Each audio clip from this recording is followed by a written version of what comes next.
This could end up with Andrew Mountbatten-Windsor, the former Prince Andrew, in a prison cell, which is an extraordinary thought.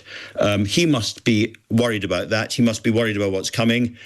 He must still be digesting the extraordinary fall in his status and the sort of surrounding comfort that he's been used to. This is a very dramatic moment, of course, not just for him, Matt, but for the entire royal family. How well was Andrew brought up as a young man by his father? That's also an unavoidable question here, I think, as well. If you look at if we take it from the top, as it were, I think one thing to say immediately is that, so far as we can tell, the king himself has behaved impeccably, and he has done exactly the right thing in trying, quite brutally in a sense, to cut off his younger brother, saying that, you know, the law must be allowed to take its course, absolutely no ifs, no buts. And I read that when he was still Prince of Wales, Charles was against the appointment of Andrew as a trade envoy in the first place, saying that it would end badly, as indeed it has, but that it was Peter Mandelson who was able, I don't know if he's been able to answer this charge or this question, was able to persuade the government of the day to appoint Andrew as a trade envoy. So I think the king himself, and of course Camilla, and indeed the current Prince of Wales are, so far as we know, beyond reproach in all of this. But in a sense, as you were suggesting there, Matt, that isn't really the question. The question is, what does it do for our attitude to them? Because, you know, traditionally, theoretically, we, the subjects, are supposed to look up to them, the monarchy, the royal family. And if, as a result of this kind of story, we're looking down on them, what's the point? Donald Trump loves us not because of our island status or our great trading history. He loves us because of the royal family. He does. I mean, I wrote about the late Queen, and I followed her around for the best part of a year to make some films about her. And so I know a little bit, only a little bit, Matt, about this. And I came to the conclusion that the late Queen herself, believed genuinely and directly that she had been made Queen by God. She took the coronation oath and all the religious ceremony around that with the Archbishop of Canterbury literally and entirely seriously.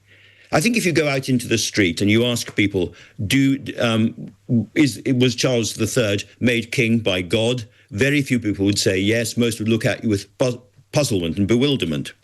And so the original theoretical and, to the old royal family, absolutely serious answer to the question, what are they there for, which is what you were asking, no longer applies to the vast majority of British people.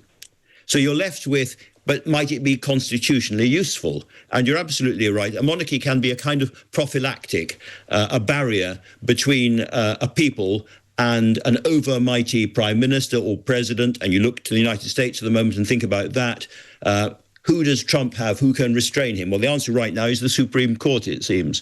But, you know, traditionally, you might have thought that a monarchy, and you give the Spanish example, would be able to do that. That requires a monarchy sufficiently self-confident and experienced enough to intervene when a prime minister goes too far.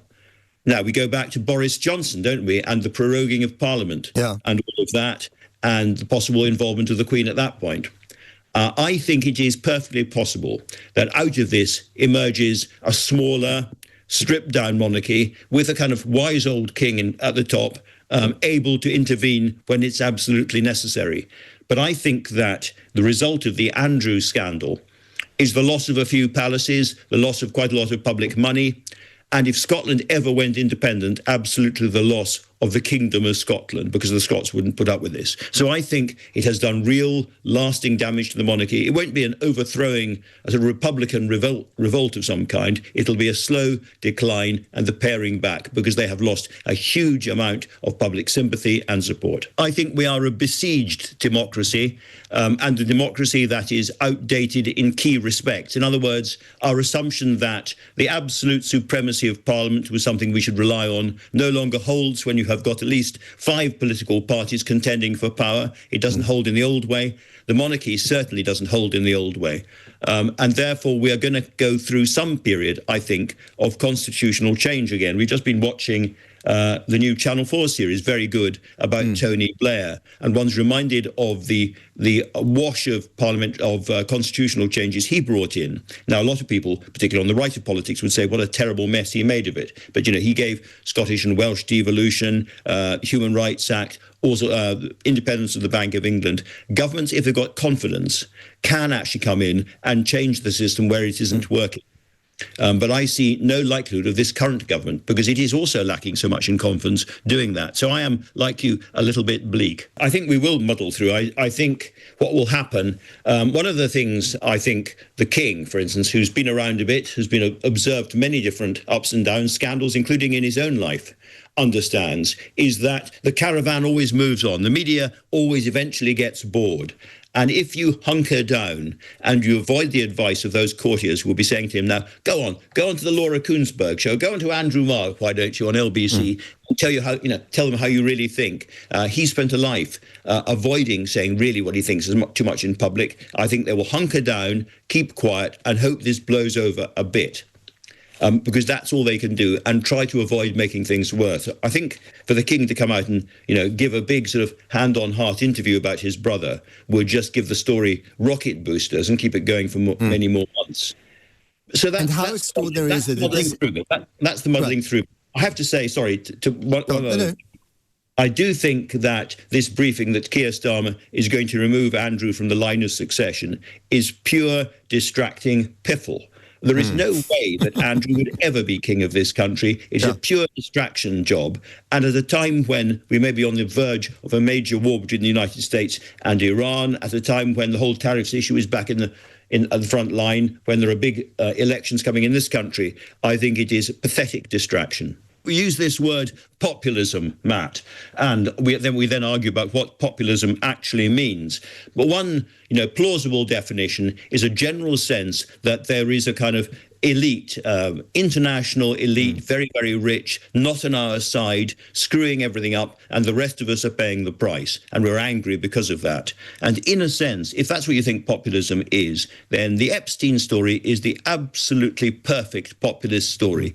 There are some of the most powerful people on the planet, not just, Donald Trump, but also some of the tech barons, Musk and others, hovering around this sex trafficker, coming in and out by private jet, the combination of very, very powerful politicians such as Peter Mandelson, Bill Clinton and others, with the super rich, and all engaged in disgusting, nefarious practices.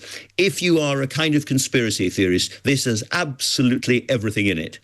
And if we're looking for one tiny little ray of sunlight in this country, we have taken the appropriate measures. We have gone after Andrew Mountbatten-Windsor. We have gone after former Lord Mandelson, Peter Mandelson. We have gone after those people in government who tried to protect them. In the United States, they have been very, very timid. And I think a lot of people in the States say, look, over in the UK, you are behaving morally and properly and have an appropriate sense of outrage about what's been going on. Here in the United States, we appear to have lost that a bit.